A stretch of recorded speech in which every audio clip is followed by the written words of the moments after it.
പ്രധാനപ്പെട്ടൊരു കാര്യം നിങ്ങളോട് പറയാൻ വേണ്ടിയിട്ടാണ് ഇപ്പം ഞാൻ ഈ വീഡിയോ ഇടുന്നത്. കുറച്ച് ദിവസമായിട്ട് എൻ്റെ ഭർത്താവിനെ കാണുന്നില്ല. 40-45 ദിവസമായി. സാധാരണ പോയ ഉടനെ തന്നെ തിരിച്ചു വരൂ, എങ്ങനെയെങ്കിലും വിവരം അറിയിക്കാറുള്ളതാണ് പതിവ്. പക്ഷെ ഇപ്പം കുറച്ച് ദിവസമായിട്ട് എവിടെയാ പോയതെന്നും അറിയണില്ല. എന്തെങ്കിലും വിവരം കിട്ടുകയാണെങ്കിൽ ഒന്ന് അറിയിക്കണം. എപ്പോഴും എൻ്റെ കൂടെ ഉള്ളവരാണ് നിങ്ങളെല്ലാവരും. ആ ഒരു ധൈര്യത്തിലാണ് ഞാൻ മുമ്പോട്ട് പോകുന്നത്.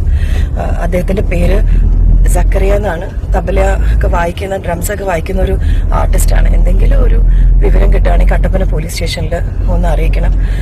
അദ്ദേഹം എവിടെയെന്നുള്ളൊരു അന്വേഷണത്തിലാണ് ഞങ്ങൾ കുറേ പേര്, ഞാനും എൻ്റെ കുടുംബാംഗങ്ങളും ഒക്കെ. ഞങ്ങൾക്ക് ആർക്കും തന്നെ അറിഞ്ഞിട്ടില്ല എവിടെയാണെന്നുള്ളത്. എന്തെങ്കിലും വിവരം കിട്ടുകയാണെങ്കിൽ അറിയിക്കണം. എവിടെ എന്നുള്ളതാണ് ആർക്കും അറിയാത്തത്. നിങ്ങൾ കണ്ടുപിടിച്ച് തരുന്നുള്ള വിശ്വാസത്തിലാണ് ഞാൻ മുമ്പോട്ട് പോകുന്നത്. നിങ്ങൾ എൻ്റെ കൂടെ ഉണ്ടെന്നുള്ള വിശ്വാസത്തിൽ.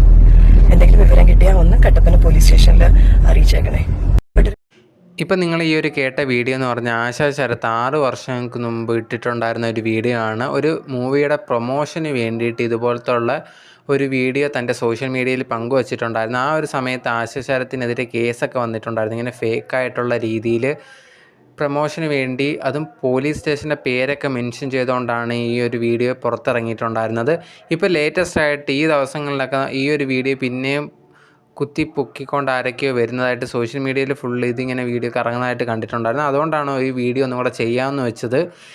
ഈ വീഡിയോ എന്ന് പറഞ്ഞാൽ ഇതൊക്കെ ഫേക്കായിട്ടുള്ള വീഡിയോസാണ്. ഇതൊക്കെ ആരും വിശ്വസിക്കരുത്.